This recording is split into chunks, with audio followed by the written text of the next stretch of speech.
everybody. Welcome back to Business in a New Normal. I'm Joseph Rosales, and this is my co-host, Ike Devji. How are you this morning, Ike? Good. Good to be with you all again. Good, good. We have an amazing guest today, Meridith Alexander. Hey, Meridith. Hi, Hey, great to be here. thank you. Thank you. We're going to be talking with her in just a couple minutes. But as always, I just wanted to start off with a little bit of what's top of mind with Ike and myself. Ike is a business attorney, specializes in asset protection, has clients all over the country, and gets involved in some really amazing issues for his clients. So I always like to have him share a little bit about that. What's going on in your world, Ike? What's going on? Lots of different things. One of the things that's on top of people's minds right now is tax time. That is the next big trauma that business people are preparing for. So we are answering lots of tax questions about asset protection planning that people have in place. We're also talking to folks about the tax plans that are being aggressively marketed to them right now. And this happens in the fourth quarter of every year, and then again in the first quarter before tax time. There's a lot of high pressure sales of tax savings plans. Fortunately, not all of those plans are equally effective or even equally legal. So we're telling a lot of people to measure twice, talk to your CPA before you do anything. One big red flag is if anyone who's selling you a tax plan wants you to sign a non-disclosure agreement and not show it to your own lawyers and CPAs because it's too complicated for them to understand, or it's our secret formula or other reason, run away. Yeah, too good to be true. And they're trying to hide from those people who might know better. Absolutely. They don't want, in most cases, those plans to see the light of day. And while there are strategies that can be proprietary, most of the legitimate ones are not. And that's always one big red flag to look out for. Okay. And the other thing that we're warning people about is the abuse of legitimate tools, right? So an IRA, for instance, is an absolutely legitimate tax planning tool. You abuse it. A captive insurance company can be a legitimate tool unless you set it up as a tax shelter. So again, a lot of this is going to depend on who you're with and how you are implementing the tax strategies that are being presented. Interesting. We like to think we're all pretty smart and pretty informed, but I got to tell you, there's a lot of stuff hiding under the wool that you just don't even think about. We're so busy running our business. We're so busy with our pivots. We're so busy with our new challenges. We're so busy with the vaccines and the COVID and all the other stuff. This is the time when people try and take advantage of others through these scams, through these things. I can't tell you how many times a week my phone gets hit with, "This is Chase. Your credit card has been compromised. Please click here to," and you're like, "No," and it comes from some weird address. But day after day, week after week, month after month, people are making millions and hundreds of millions of dollars scamming people across the world, and we're sitting ducks, especially with many people now working from home. They don't have those protections in place. They don't have those strategies. They don't have those people that, "What do you think of this?" They just click on it and now you're compromised. So yeah, we had a amazing guest on, Bates Livka. I think that's his. I'm just probably pronounce the last name. Who talked about cybersecurity, and how important it was. And I was shocked. I'm like, "Oh my gosh, are you kidding? I'm really that exposed." Well, we fixed it since then, but it's like, wow, I had no idea because we're not thinking about that stuff. So, yeah, it's busy on your end. This is a bad time for most people to incur another loss. Yeah. It's bad at any time, but especially at a time where people are struggling or busy with other things or are fighting to keep their business afloat. This would be a terrible time to either incur a fraud liability or a tax liability or something else. Yeah. So our guard really does need to be up. Yeah. I know you're working on a bunch of different things as well, Joseph. And what are some of the exciting things that you're helping folks with this week? Well, one of the more exciting things continues to be the launching of my newest book, The Leader of You, and a digital course around that, and a masterclass that supports that. And what I'm most excited about is the fact that people are finally starting to really place a very high value on leadership. And the title of the book, The Leader of You, really started with, you have to be an effective leader of you before you can be an effective leader of others. People get pushed into leadership positions, pulled into leadership positions, they buy into leadership positions, whatever, however they get that leadership position, and they automatically be, because I'm in charge, I'm the leader. Well, maybe not. And so people are starting to get that. When I wrote the book, I wanted it to be something small, under 50 pages, so people could read it and get it right now. I want this information downloaded into you right now, today. And that's been what's happening. People are reading and say, wow, I had no idea that I really should be thinking about all these different aspects of leadership. And, whether it's leadership essentials or leadership communication or leadership mindset. And our guest that we're going to, talk to here for the rest of this program, Meridith, is an expert in mindset. I mean, she lives, eats, and breathes how you influence mindset. So I'm so happy to have her on the show. And there's so many things going on in my life. I could spend the whole hour just talking about what's going on, but I want to get to Meridith. And I want to tell you that I first met this woman at a conference in Chicago, and I watched her speaking on this panel of professionals, and I was so impressed with her thought process, her articulation, her passion, her energy. When she went and sat back down at her table, I picked up my stuff and went and sat next to her. Remember that, Meridith? And I said, I need to know you. And we became fast friends since then. And we spent the whole rest of that week hanging out and talking and having dinners and getting to know each other. And she lives in Florida. I live in Phoenix. And we created accountability together. Remember, Meridith, where we had an accountability group that we helped each other to be accountable to those things that we say are important to us in our business and in our life. And then I engaged Meridith to be one of the leadership speakers in our leadership summits that we're going to be in Phoenix, and Chicago and Dallas and Philadelphia and LA in 2020. Well, guess what? March 2020 it happened. And everything got shut down, and we're still looking at re-energizing that. But I want to read something here about Meridith, and our guest is Meridith Alexander, if you haven't figured that out from her name on the screen yet. Meridith's an amazing coach, mentor, leader, and I pulled something from her website, and it says, it's not in spite of the boulders that we succeed. It's thanks to these boulders that we innovate and thrive. And the pandemic has been a boulder, a big boulder for millions of people, just like Meridith's boulder was in her life that she'll tell you about in a minute. But Meridith's extraordinary story of overcoming impossible circumstances starts with her daughter being crushed by a boulder and clinging to her life by just a thread, with Meridith thousands of miles away. And so she's learned from that. And this was 5 years ago. Challenges cause leaders to explore the boundaries of endless possibilities, positive expectations, and creative focus. Meridith Alexander, welcome to Business in the New Normal. Thank you for being with us. Thank you so much for having me. I'm super excited to be back with your tribe. I know, right? Yeah, well, you were on our program, I think, last year, September, October, something like that. And Yes, and early on. yeah, and you shared some great information, and I guess I'd like to start there. And we have an amazing story that started with the boulder, and that boulder has become an icon in many ways in your life for many different things. And so maybe you can share a little bit about that story with our listeners and start there.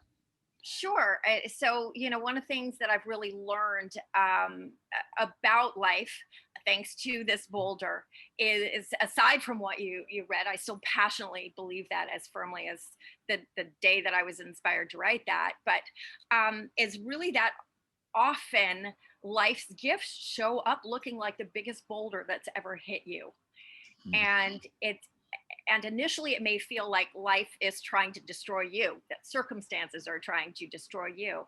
But if you to your point, if you pivot, if you learn how to play the inner game, how to win at the inner game, then often you discover that that these boulders are coming simply to destroy the things that you have been allowing to hold you back, to keep you playing small. So for me, that boulder came literally on Friday. It'll be 5 years, and this time 5 years ago, I was probably like most entrepreneurs. I was chasing the measurables, right? I was chasing more time. I was chasing more tips, more secrets, more marketing, more branding, more this, and this, and go, go, go, go.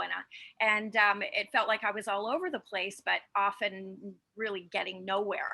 And then all of a sudden on a Friday afternoon at 3:15, I got that call that we all, quite frankly, pray that we never get. And I was told that Skylar had been randomly crushed by this boulder while in Colombia, South America, and that I needed to fly down there immediately because the doctors were going to do their best to keep her alive so that I could at least say a final goodbye. Mm. And I don't have to tell you just about every negative emotion that I possibly could have felt at that point. Yeah. Right. Wow. Yeah. Fear, stress, uncertainty, uncontrol. I mean, Mhm. all of them. Well, that's it. I mean, the worst. So here's the beauty in it, and here's where, again, life happens for you, although sometimes it feels like it's happening to you, right? But like as it so happened, I had to get on that plane, right? I had to sit there up literally in the heavens, Hmm. jetting through the night sky, and there was nothing I could do except for think and assess and ask what I was going to make this mean in the context of my life. And that became the perfect recipe, because what I realized was that the thing that was the worst of all of the negative emotions, and there were some pretty bad ones, but it was feeling powerless to help my daughter.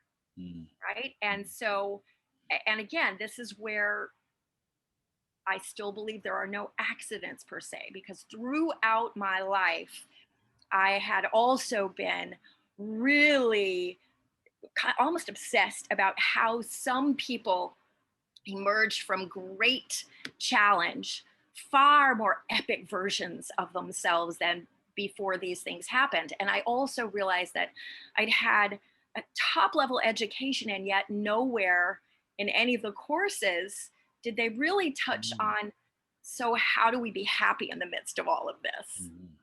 It was a very blatant omission. Right. And so I began asking new questions. Mm-hmm. How could I get my power back? And what it led me to was to realize that there's so much emphasis on the outer game that often we pull further and further away from the inner game and feel like it's something we should be able to figure out on our own. Mm. Right? Yeah. Does Yeah. that make sense? Yeah. Yeah. Well, it's interesting because we're always looking for a strategy, Yep. and it might not be a strategy. It's internal. It might be a perspective. How do you reshape this perspective so you can function and thrive? And this is what's happened in the pandemic. Yep. I mean, people's businesses were shut down. People lost loved ones.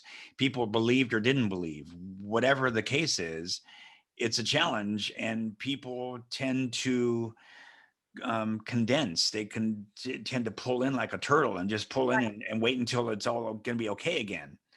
Well, it might not be okay again for a Right. long time. And So, that's what, and to your point, I mean, I think that the most important strategy that's becoming very obvious is that inner game strategy. mhm. To me, when I work with my clients, there are three elements. And every single, I mean, in the last 18 months, I've worked with more than 100 clients, and every single one of them, bar none, came to me with what I call blind spot thinking. Mm. And they were completely skipping over that first element, which is really that inner game, and understanding that before we can master really and sustain that outer game, we have to learn how to master that inner game. And our focus has been so much on our conditions and monitoring those and making sure all of our ducks are in a row out there, that when something changes with the ducks, Hmm. we're completely clueless, and worse, we're our own worst enemy. Hmm. So when people are getting isolated in their homes, they're isolated with their own worst enemy per Oh, se, wow. Yeah. if they Yeah. haven't really understood how important it is to really realize what's going on with our inner game, and that our inner narrative isn't just something that plays like a jukebox that we're obligated to listen to. Mm. Wow. Does that make sense? I totally, yeah. When you talk about blind spot thinking, there's a whole chapter in my newest book on blind spots. And the interesting thing about blind spots is we have them in our cars and we have them in our life, but we don't often deal with them because we can't see them. We don't know where our strengths and weaknesses are really because we're always so busy doing what we do.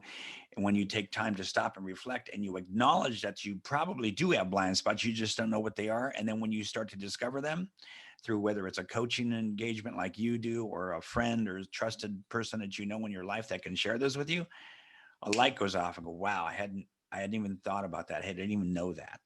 So that's great. I know you deal with a lot of high powered doctors and attorneys and I'm sure you see a lot of these same types of issues in their lives. As successful as they are, they sometimes struggle with what, as Meredith calls, the inner game.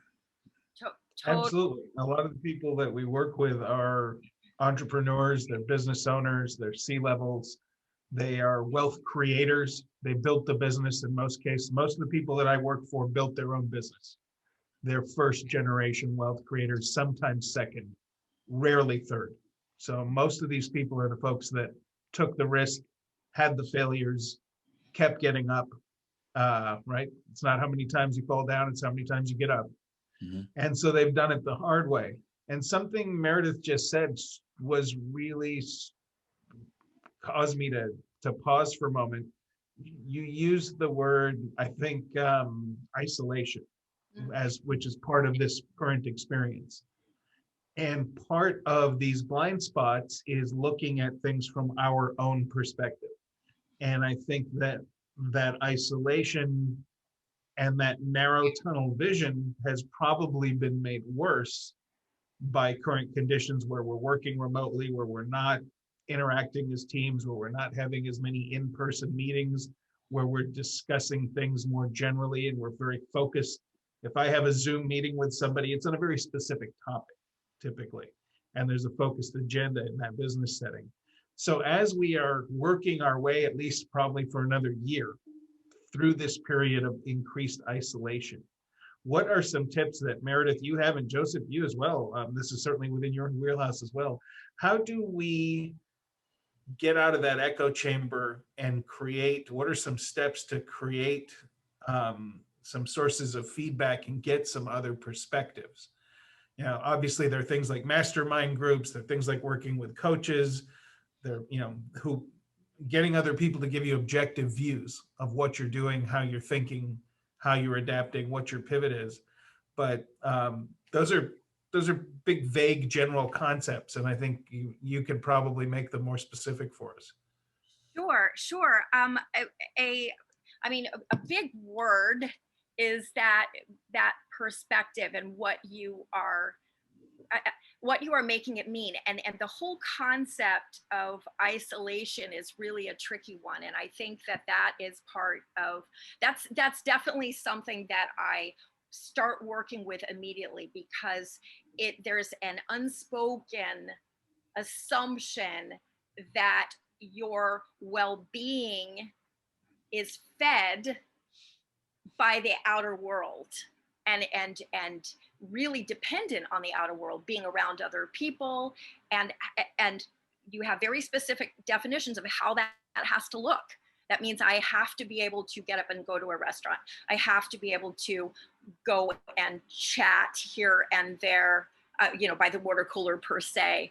I certain things have to be lined up out there, and this even gets into, I deal with a lot of people who feel a lot of either self-judgment or are very aware of feeling that they're being judged by their peers, their team, and that can get very distracting for them. So it really starts with coming back to your own perception, being very aware of your own inner narrative and the role that you are playing, and right down to the language, the sloppy language that we allow, we put up with, we categorize it as normal because we've conditioned to accept it. For example, everyone comes to me saying, my challenge is blah, blah, blah. My challenge is this. I'm struggling. I am struggling with this. Well, guess what you've just created? Programming code for your subconscious, and you put it in the present tense, which is given it power. This is a statement, truth, with all capital letters. Well, guess what the expectation is with that this is reality. So every other interpretation, every emotion, every reaction, every choice is going to be based on that perceived reaction. So if you are, just that word alone, isolation, that's a judgment call. That's a perception. Yeah. I am feeling isolated right now, but how isolated are you? What can you do? What can you control? And how can you feed that differently? I am here because I feel safe. I am safer here. I have the opportunity to do some of the things that I always say I don't have time to because I'm always out there. I have the opportunity to listen, to start by, it's an acronym called ACT. So A is to have awareness of what are you focusing on and what are you making that mean in the context of the situation, right? Even, for example, if you were to say to me, where do you want to be a year from now? I could answer like this. I could go, well, let's see. A year from now, I want to have blown my business to 7 figures. I want to be healthy. I want to be able to go out and do what I want to do. What is the inner narrative? It's all completely focused on the lack of the presence of what I'm talking about. So even though my words may be talking about what I want to be focusing on, my focus is on the lack of.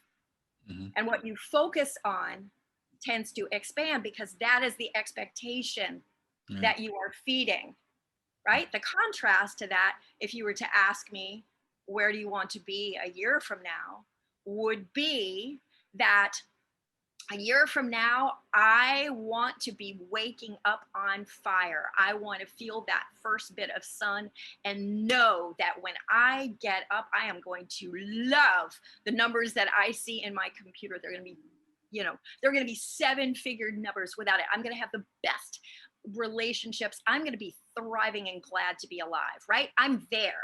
I'm experiencing it. I'm experiencing the feeling. So that is what I am feeding. And more of neuroscience is discovering the link between the emotions and the ability to envision it with more and more clarity and to rehearse it before it shows up. Thus, all of the examples of, the Olympic athletes who imagine themselves on the podium with the gold, that is being substantiated. So if you are walking around your day saying, I hate this, I am so isolated, there's no work out there, I am so struggling with this, you are feeding the lack of, even if you can shift that language a little bit. So how can you be accurate? Right? How can you still be authentic and real and talk about, let's see, I'm struggling with isolation. equally accurate is to say, you know, I've discovered that I've been feeling isolated. So, what's on my radar right now is finding ways that I can feel connected. If that means, what's to stop you from saying, you know what, if it has to be by Zoom, then it gets to be by Zoom. Thank gosh we have Yep. this. Yep. Amen.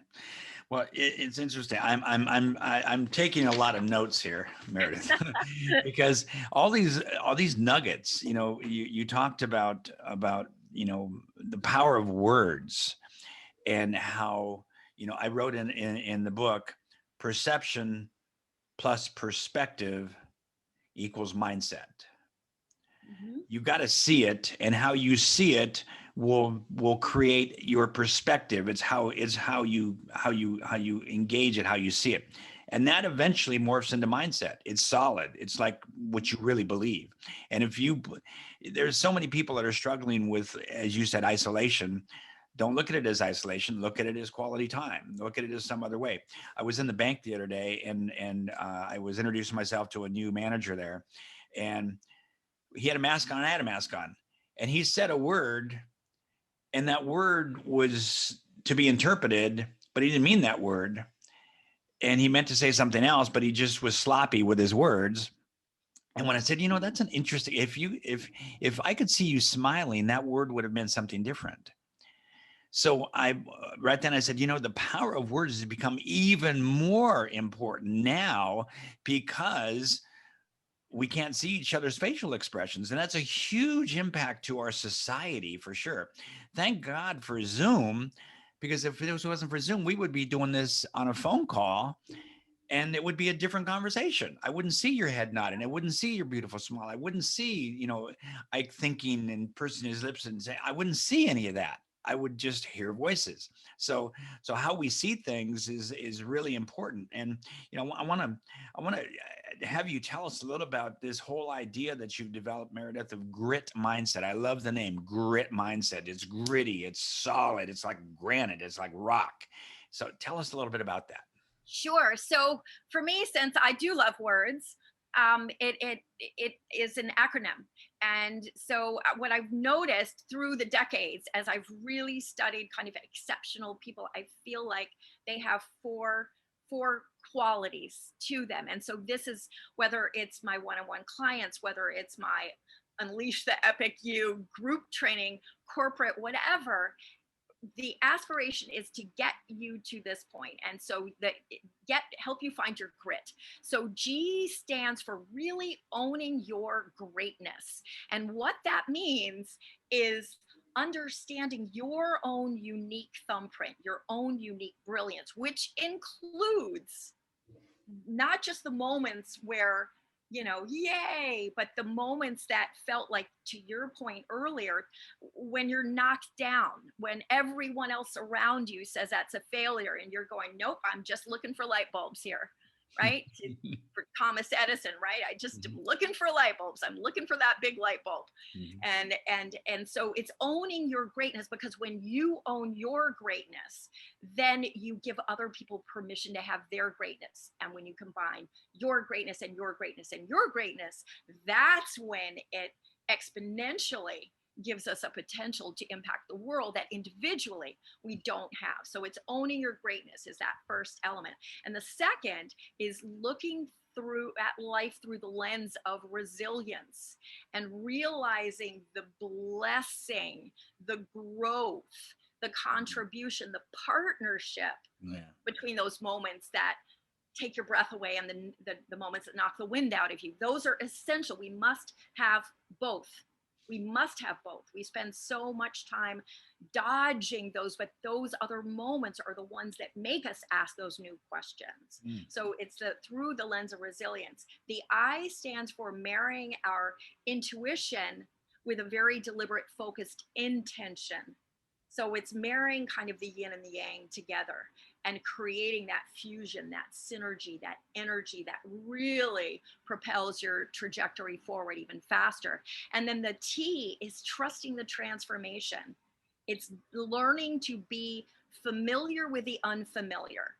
Because if you think about it, a lot of people resist what they have labeled as change or unfamiliar. In fact, sometimes they'll even label that fear, that feeling. That's it feels hard, or I'm afraid of that. When, if you think about it, if you're looking for something new, even if you're looking for something as tangible as more wealth in your life, that's currently unfamiliar to you in your current situation. So technically, you're not looking for what you're familiar with. The gold is out in that unfamiliar zone. So that unfamiliar is your friend. Get familiar with it, bring it in, get more experience, practice with that. But it all starts, how do you practice that? All starts with the inner game and learning not only your negative triggers, but what are your positive triggers? How do you influence those? How do you become the sovereign of your own inner narrative? So powerful stuff. And, you know, there was a point in my life decades ago where most of this mindset and subconscious and stuff was really not where I functioned. It is now, because our subconscious is working all the time. And when I started teaching and coaching on these things, you know, 20 plus years ago, it was amazing to me how really innate, how foundational, and how critically important mindset and all those things some people call woo woo, ooh woo woo, you know. No, it's not. It's this is science. And science really dictates, I mean, to take visioning, how an athlete goes through that whole game, and you see these Olympic gymnasts are the most amazing athletes, I think, on the planet. But they've gone through their routine. They don't know every place they're going to touch. They've gone through it hundreds of times in their mind, and then they just go out and do it. And it's the same thing in business. It's the same thing in life. We need to see it positively, see it with a great result. And we're more likely to achieve that than if we see it as well, I'm not going to do it. You know, some people say, I don't like being on Zoom because I don't like being on camera. Get over it. It's a new method of communication. Engage it, love it, get the right lighting, do whatever you got to do to make yourself more comfortable. And you say, wow, that wasn't so bad. Right. And then you get better at it. Yes, yes, yes. And to your point, what are you focusing on? What do you want to focus on? The presence of things that bring you joy and that you're triggering, right? Versus saying this has to be in place out there in order for me to react in a positive way that is called feeling good. Right? I mean, how do you really want to give the external world that much control? Oh my gosh. I mean, it's your point with you know, controlling your money, being adept, understanding what's going on. And then you're not going to put that same sort of tenacity into being aware, controlling, monitoring, understanding, learning your inner game, and learning how your words are either throwing you in the blind spot. So when I say blind spot thinking, it's when you walk around all the time saying, my challenge is this, and I'm just being authentic, it is what it is. You do not realize that nobody else has to get in your way at that point. You are putting up so many energetic and kind of inner game subconscious barriers to yourself that people are going to have to fight through a lot to help you. You made it harder. Yeah. Wow. Powerful stuff, Meridith. And I want to honor your time and our listeners' time. So we've got about 4 or 5 minutes left. And if we go a couple of minutes, that's okay too. But I want to ask you, so, you know, what are some things, like maybe the 3 things that you could come off the top of your head that are most important for people to think about when faced with adversity? Absolutely. I mean, first, what questions are you asking yourself? Are you asking good questions? So questions like, what are you making this mean? Right? And then they're also, how are you quantifying this? Is this something that, I mean, often the way that we're assessing a situation goes back to something, a judgment that we might have made when we were a child. So is this something that is quantifying that you're doing from your adult experience, from your heart wisdom, or is this an assessment that has something to do with something that no longer exists? So what are you making this mean in the context of your life and in the context of the situation? For example, a parent who got divorced when you were young that causes you today to not want to invest in a relationship because you might also have that same failure.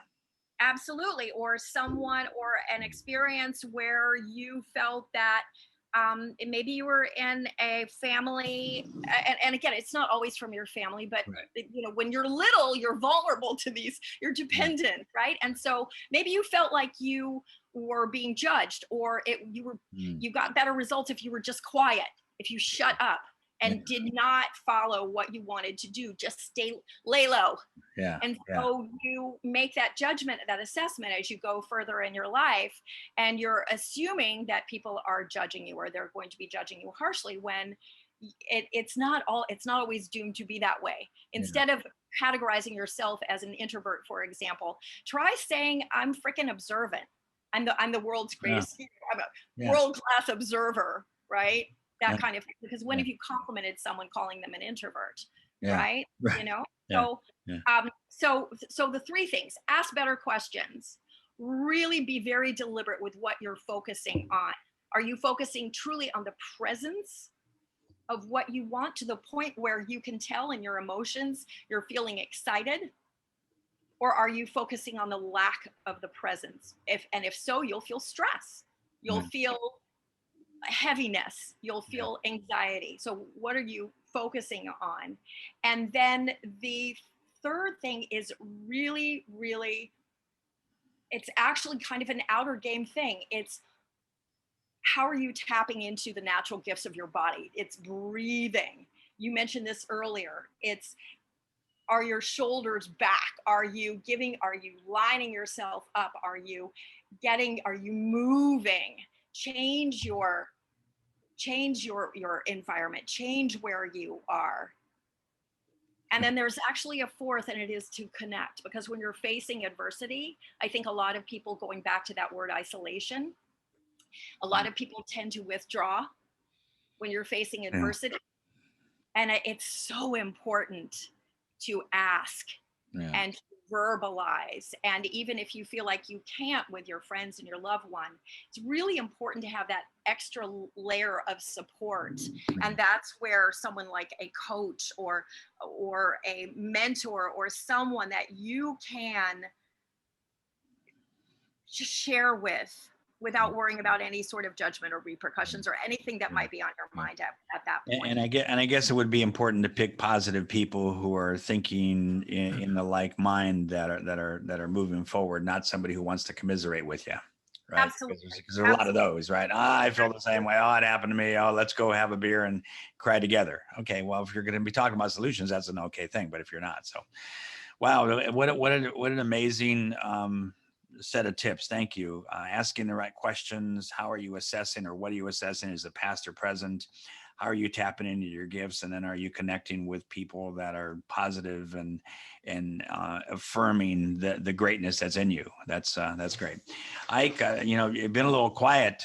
I can see you've been listening carefully. Any comments or shares with Meridith about this? Well, we've covered a lot of issues at a high level, and Meredith has done a great job of breaking down the concepts and walking us through the GRIT acronym.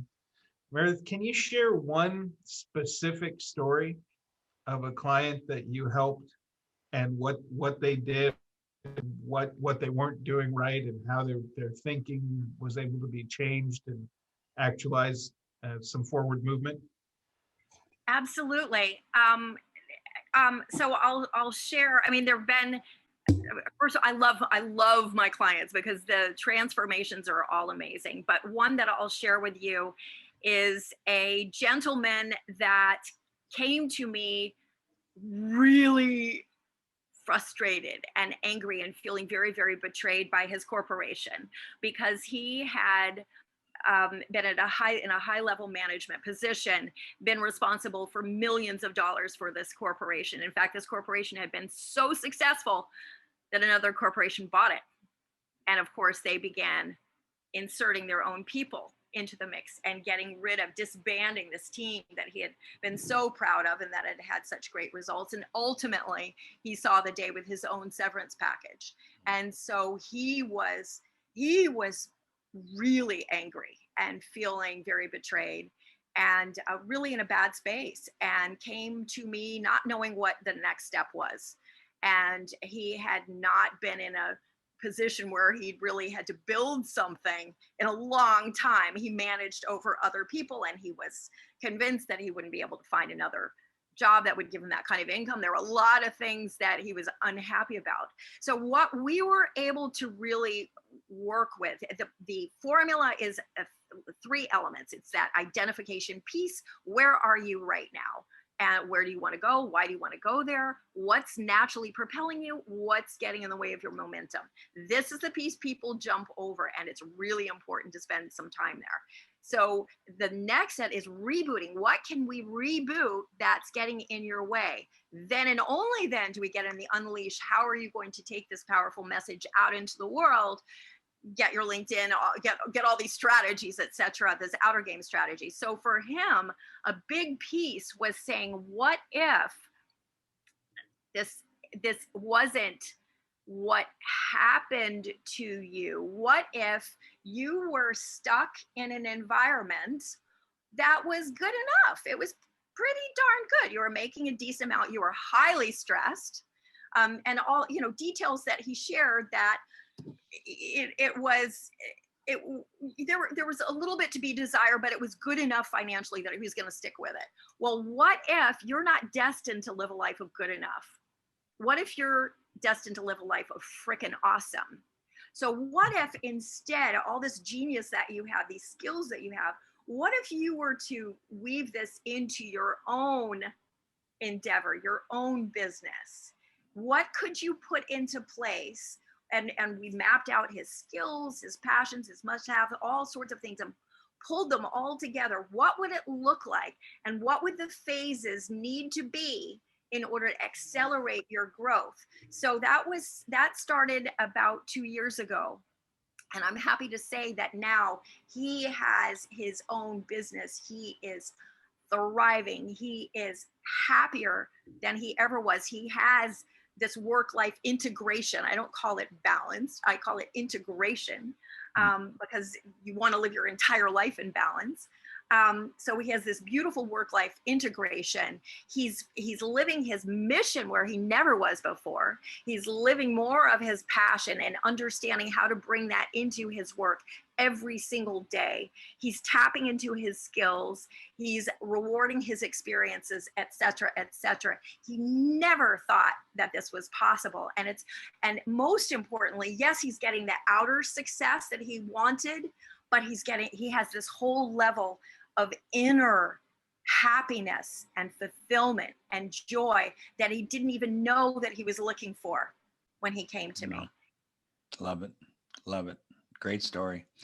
And it's so important that, we've all said this some way in our life. You get one pass, you get one time around.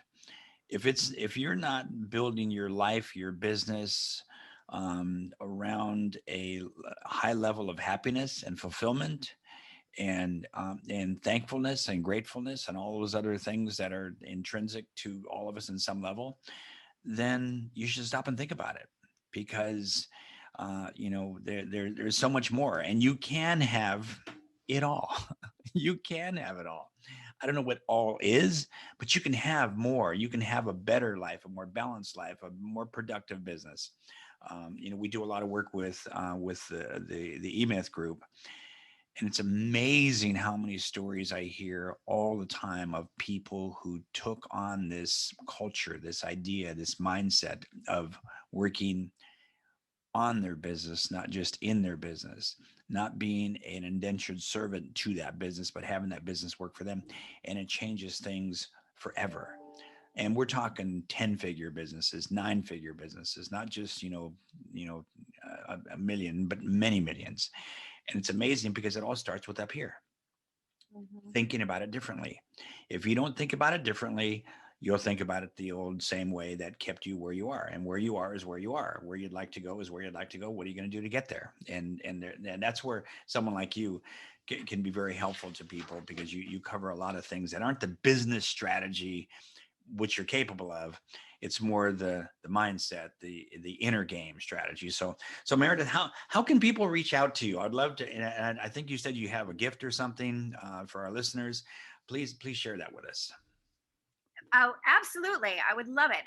So if you would like to begin understanding how to tame that inner narrative, because I've found that regardless of what you're going for in your life, whether it's the wealth, the relationship, it starts with that inner narrative. And that the reason why I mention it more on these podcasts than talking about LinkedIn and those strategies is because it's the part that's usually overlooked and that we believe we're powerless to change.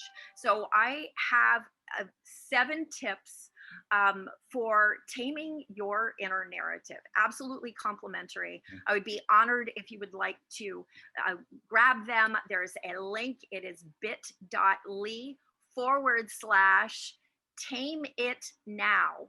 And those are all lowercase letters. So bit.ly/tame it now. And it will take you to 7 tips to really jumpstart taming that inner narrative, so you really can transform and no longer be one of the people who believe it's normal for you to be your own worst enemy, and to really start learning what it feels like, that rocket fuel that it feels like when you absolutely are one of your greatest champions. Awesome. I will have Alex put that on the link as well, so people can have it and see it. Meredith, I'm assuming that if people wanted to work with you directly as a coach or something, they can get in touch with you through. Sure, absolutely. You can go to my website, which is gritmindsetacademy.com. That's gritmindsetacademy.com. And you'll see right there on the homepage a little button where you can set up a complimentary Epic Future Now. And I have one-on-ones. I also have really dynamic group coaching experience that's actually a lot of fun. Think rubber chickens and what that has to do with personal development, just saying. And then Reignite the Epic You is strictly corporate. It's for helping your teams kind of come back from COVID and get that mindset going. So there's several different ways. You can find me on Clubhouse. You can find me on LinkedIn. Please don't be shy to reach out. I love what I do. And I love helping you if you're at that place where you feel like you could use a little bit of extra support and clarity here. Thank you. And I can vouch for you personally. You're amazing, and you're helping people to have their best journey, not somebody else's. And I love that. So Ike, any closing comments, observations for Meredith and our listeners? No, Meredith has given us a lot to think about, and I guess some significant introspection will be in order after listening to this today. I will say that we've been referring to Meredith by her first name a couple times. So if you are looking for her on LinkedIn, it's Meridith Alexander.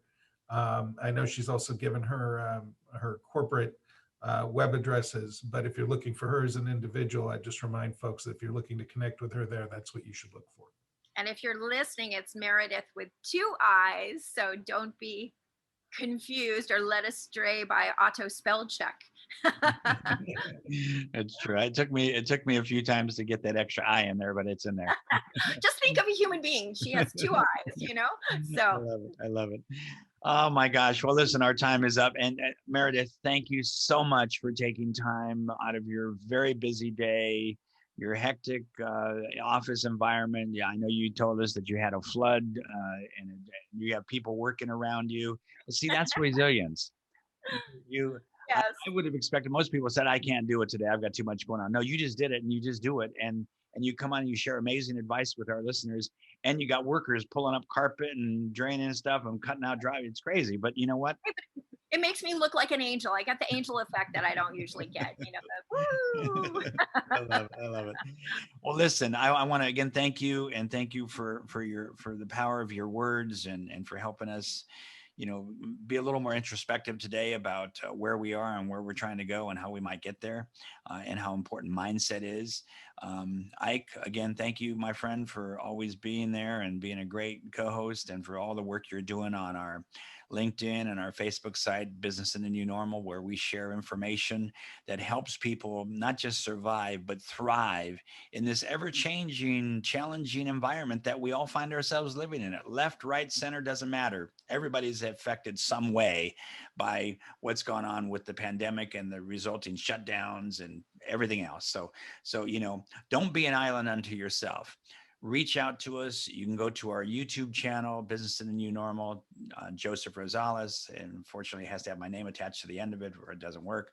And see all of our episodes. We've been doing this since back in, I think, June of 2020, and we've had amazing guests on. You can see the entire library. Pick a topic that's important to you, whether it's insurance or finance or mindset or leadership or any of the other topics that we share. But please don't be an island unto yourself. Don't be on this journey alone. Share with others, collaborate, and have the best version of you show up every single day. So thank you again to our guest, Meridith Alexander, Ike Devji, my co-host. I'm Joseph Rosales. Thank you for joining us on Business in the New Normal. We'll see you next week. Bye-bye. Goodbye.